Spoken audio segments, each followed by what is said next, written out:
Welcome guys, English reading के class में आपका स्वागत है। आज की जो कहानी है, इस कहानी को हम वर्ड टू वर्ड इंग्लिश से हिंदी में ट्रांसलेट करेंगे और साथ ही साथ इसमें जो भी ग्रामर और टेंस का प्रयोग किया गया उसे भी मैं यहाँ पे बताऊंगा। और इसमें जितने भी प्रकार के वर्ड मीनिंग और वर्ब दिया गया है उसे भी मैं यहाँ बताऊंगा। अगर आप इंग्लिश में पढ़ना लिखना और बोलना चाहते हैं तो कहानी को पूरा देखें और कहानी के स्ट्रक्चर को पूरा समझें, ताकि आप जल्दी से जल्दी इंग्लिश में पढ़ना लिखना और बोलना सीख सकेंगे। चलिए बिना देखें वीडियो को स्टार्ट करते हैं। अगर आप मेरे चैनल पर नए हैं तो चैनल को सब्सक्राइब कीजिएगा, वीडियो को लाइक कीजिएगा, शेयर कीजिएगा। ठीक है। द ग्रीडी डॉग यानी लालची कुत्ता, लालची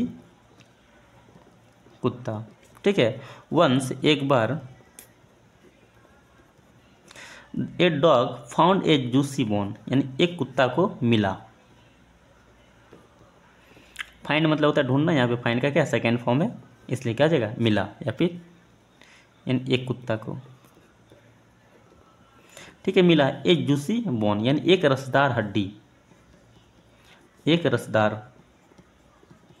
हड्डी, एक रसदार हड्डी मिला। और कैरी मतलब क्या ले गया, इट इन हिज माउथ अपने मुंह में उसे क्या ले लिया, अपने मुंह। माउथ मतलब क्या होता है, मुंह होता है। इन मतलब हो जाता है मैं। ऑन दिस वे होम यानी घर जाने के रास्ते पर। ऑन हिज वे होम यानी अपने घर के रास्ते। ठीक है, अपने घर के रास्ते पर। He had to cross a bridge, उसे पड़ा था का यूज होगा। ठीक है, क्रॉस मतलब क्या था, पार। ठीक है, उसे पार करना पड़ा। ए ब्रिज मतलब क्या था, एक पुल।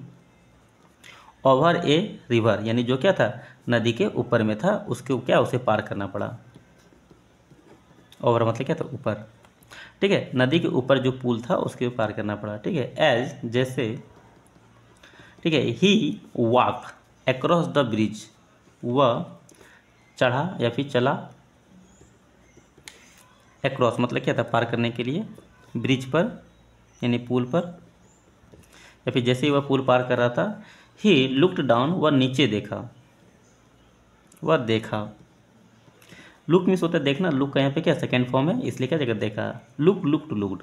ठीक है, वो भी क्या होता है, भीतरी भी यही होता है। डाउन मतलब होता है नीचे। वह नीचे की ओर देखा और साव देखा। सी मीन्स होता है देखना, सी का सेकेंड फॉर्म होता है देखना। सी का यहाँ पे क्या V2 एस साव देखा। SEEN सीन मतलब होता है, तो ये थर्ड फॉर्म होता है। ठीक है, हिज रिफ्लेक्शन यानी अपना प्रतिबिंब, अपना। हिज मतलब हो गया अपना, रिफ्लेक्शन मतलब हो गया प्रतिबिंब।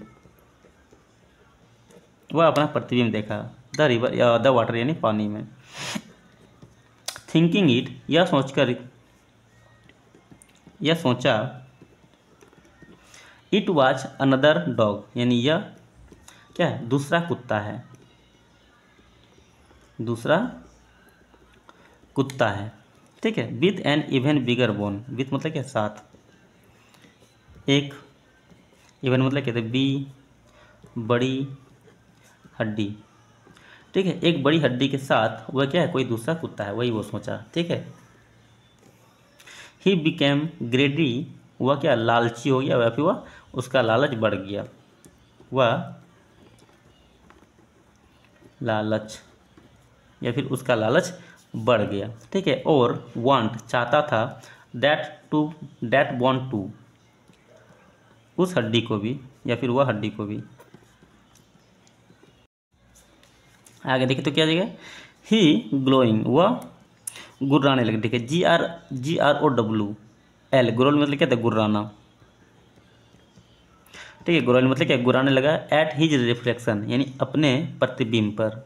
एट मतलब क्या होता है, पर के लिए यूज करते हैं और किसी स्थान के लिए यूज करते हैं। जैसे क्या ये अपने ही मतलब ये अपने ही प्रतिबिंब के लिए क्या, अपने ही प्रतिबिंब के ऊपर ये क्या गुर्राने लगा था। ठीक है, इसलिए यहाँ पे एट का प्रयोग हुआ, अपने प्रतिबिंब। ट्राइंग कोशिश करने के लिए, to take the other's dog's bone यानी कोशिश किया, कोशिश करने के लिए गुर्राने लगा कि लेने के लिए। ठीक है, लेने की कोशिश करने के लिए गुर्राने लगा दूसरे कुत्ते के हड्डी को। लेकिन एज जैसे ही ओपन हिज माउथ वह खोला अपना मुंह। जिसे वो अपना मुंह खोला, स्नैप्ड इट मतलब क्या, छीनने के लिए। स्नैप्ड मतलब होता है छीनना, ठीक है, इसे छीनने के लिए। द बोन हैड, हड्डी, he had fall into the water, उसके पास जो था वह क्या था, गिर गया।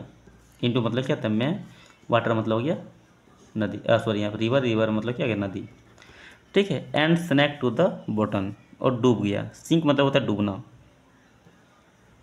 और क्या हुआ, डूब गया। बॉटम मतलब क्या है, जो नदी है, नदी के तल्ली में। द डॉग वाज लेफ्ट, कुत्ता को क्या, जाना मतलब जाना पड़ा।